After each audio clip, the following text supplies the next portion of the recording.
बार सोना प्रदान करेगी, उस सोने का दुरुपयोग मत करना, उस सोने के द्वारा भगवान की सेवा करना और कोई काम मत करना। बोले ठीक है महाराज। लेकर मणि को चले आए हैं। लेकिन जब किसी को कोई चीज मिल जाती है तो हमारा मन करता है कि हम दुनिया वालों को दिखाएं। कोई हमें ऐसी चीज मिल जाए बड़ी चमत्कारी हो तो हमारा आपका सबका मन करता है कि हम दुनिया को दिखाएं।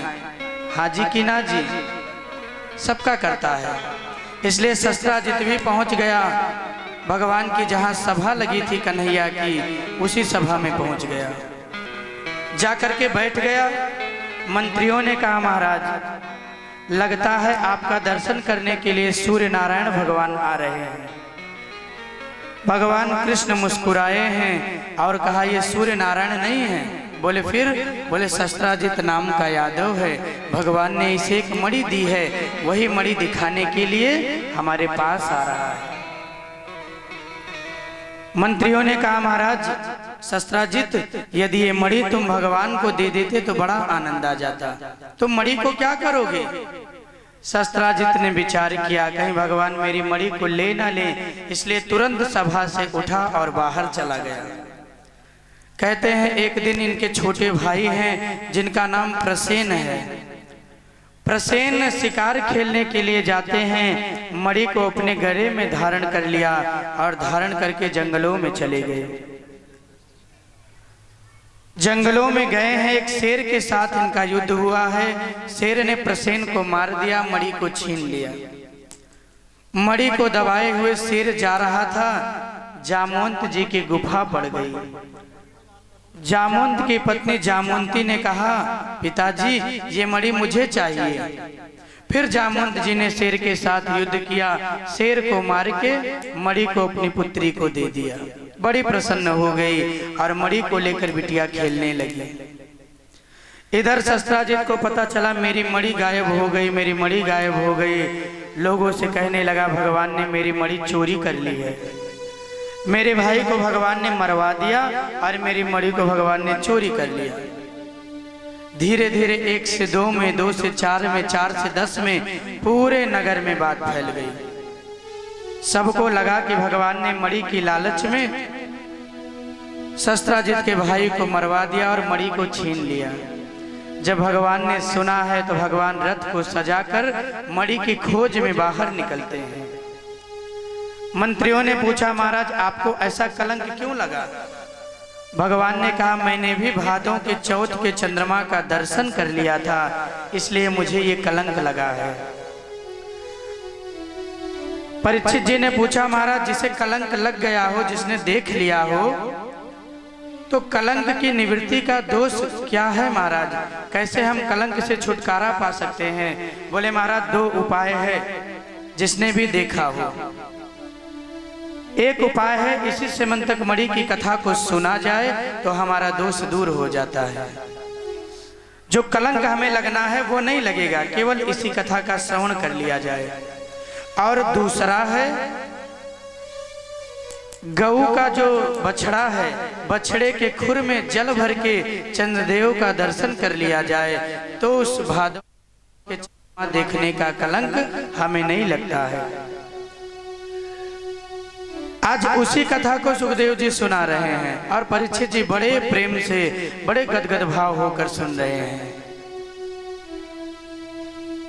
जामवंत जी ने मणि को अपनी बिटिया को दे दिया। इधर भगवान मणि को पाने के लिए जंगलों में गए हैं। देखा तो प्रसेन मरा पड़ा है, सिंह के निशान को देखा और देखते हुए पहुंच गए जामवंत जी की गुफा में। जब जामवंत की गुफा में प्रवेश किया तो बिटिया चिल्लाने लगी कोई मानो आ गया, मानो आ गया, मानो आ गया। तुरंत जामवंत जी दौड़े हैं और भगवान कन्हैया का जामवंत जी के साथ युद्ध होने लगा। पूरे 27 दिन तक भगवान ने जामवंत जी के साथ युद्ध किया है। 28वें दिन भगवान ने जामवंत की छाती पे एक मुक्का का प्रहार किया है। तुरंत जामवंत जी गिर गए। जब पीठ के बल गिरे हैं तो जामवंत जी ने भगवान के सुंदर रूप का दर्शन किया है। जब देखा भगवान को तो जामवंत जी हाथ जोड़कर लेट गए। हे प्रभु, मुझसे बहुत बड़ा अपराध हो गया, मैंने बहुत बड़ी गलती कर दी। आप तो मेरे रामावतार के राम हो, द्वापर में श्याम बनकर आए हो, आपकी सेवा तो मैं कर नहीं पाया, बदले में आपके साथ युद्ध करता रहा। भगवान ने जामवंत को याद दिलाई है, जामवंत, त्रेता में जब मैंने रावण को मार दिया था, सारी सेना पे विजय मिल गई, सभी लोग जानकी मैया को पाकर बड़े प्रसन्न थे। तो जामवंत जी, तुम सोच रहे थे कि मुझसे युद्ध करने वाला पूरे युद्ध में कोई मिला नहीं। जो राक्षस थे उनको राम जी ने मार दिया और जो बचे हुए थे उनको हनुमान जी ने मार दिया। जामवंत जी ने विचार किया, महाराज मुझसे तो लड़ने वाला कोई मिला ही नहीं, मेरा तो बल ही कोई काम नहीं आया।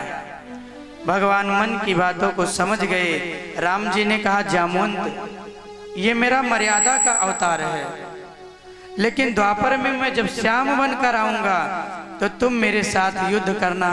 जितना युद्ध का तुम्हारे हृदय में मन है, उतने युद्ध का आनंद मैं तुम्हें प्रदान कराऊंगा। जामवंत जी को याद आ गई, हाँ हाँ प्रभु, पूरा पूरा याद आ गया, अब बताने की जरूरत नहीं है, पूरा याद आ गया। त्रेता की बात को भगवान ने द्वापर में लाके सिद्ध किया। बोले, महाराज और लड़ना चाहते हो? बोले, प्रभु अब लड़ने की इच्छा नहीं है। चरणों में लेट गए और भगवान कन्हैया से प्रार्थना करने लगे, हे प्रभु, हे श्याम सुंदर,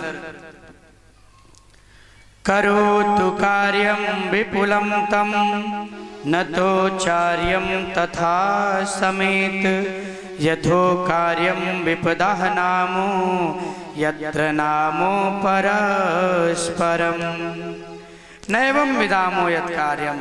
हे प्रभु, बिना आपकी इच्छा के संसार में कोई कार्य होता नहीं है, आपकी इच्छा के बगैर एक पत्ता भी हिलता नहीं है, जो भी होता है सब आपकी मर्जी से ही होता है।